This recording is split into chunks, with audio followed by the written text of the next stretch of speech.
So this is going to be chapter 10. I'll be reading from Etel Adnan's poem There, in the light and the darkness of the self and of the other. What I like so much about Etel's poetry is that, she doesn't impose on you any ideology, and she's not prescriptive, just the opposite. In kind of Socratic way, she is asking questions, and I find that very inviting. Well, this chapter is rather long and really complex, so I will stop talking and start reading. Okay.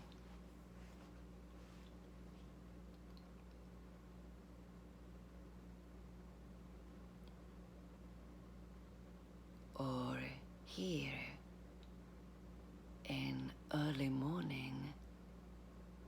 How early, you ask, and I say, let's get on with the day.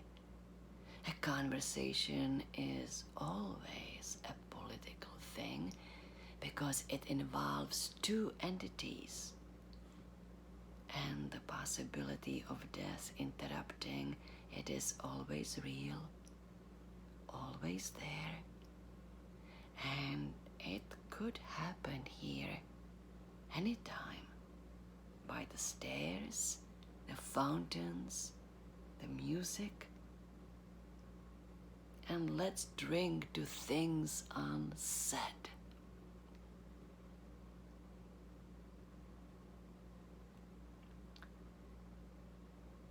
In the heat, the earth's warning, this absorption of the sun's heat by the earth.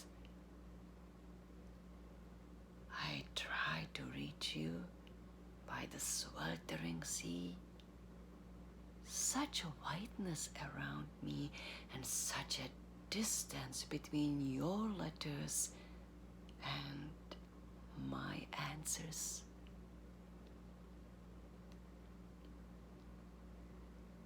Somewhere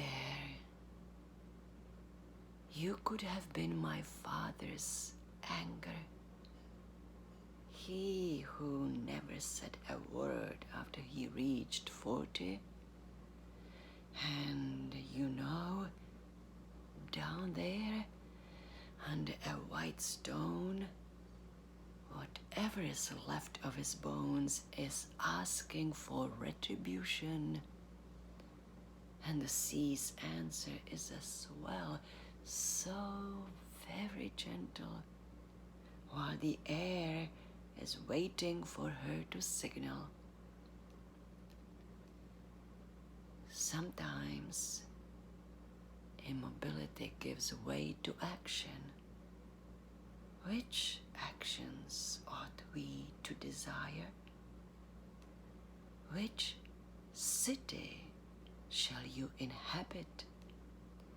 Which would be conducive to my heart's rest? Where are we going from this point? What are the links between this space and me?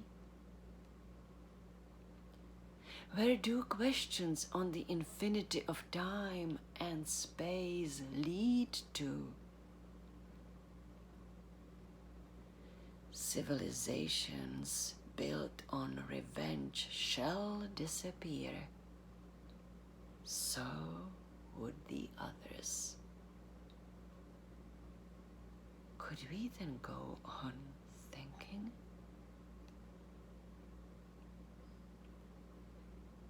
You know what the heat does. Where? Right here and all around.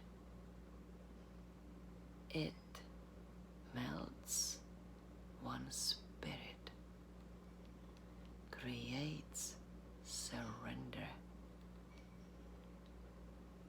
And to whom should one surrender?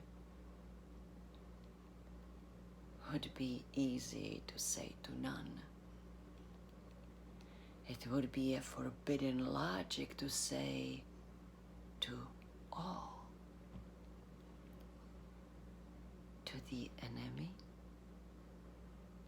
Who's my enemy? It's always tragic to have one. I can see ant hills closing in.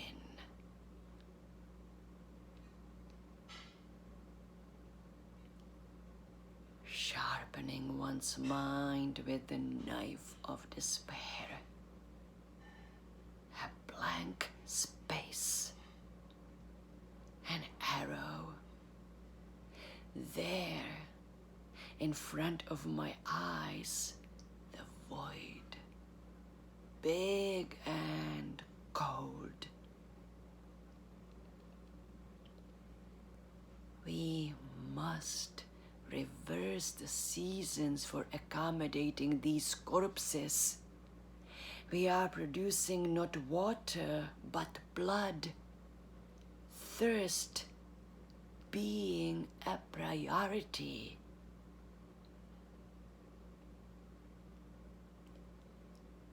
Under this blanket of whiteness, on the sacred roads of lost powers, a conversation is always a confrontation.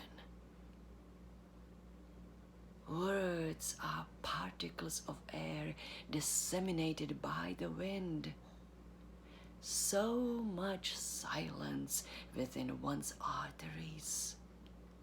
We can't move for this eternal battle. We haven't given it a name.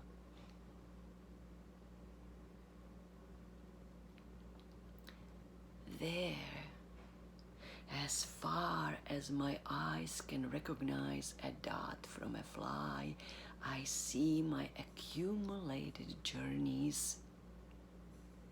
Have I visited your country? Which one?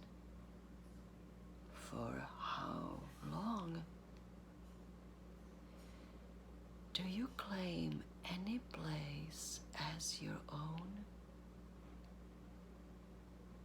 Cities, dead or alive, way down the spine.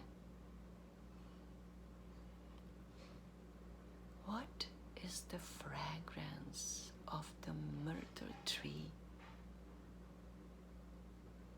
Has it found a place?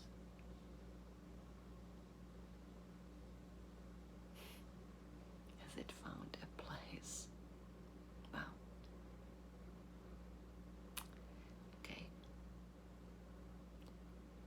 Thank you for listening.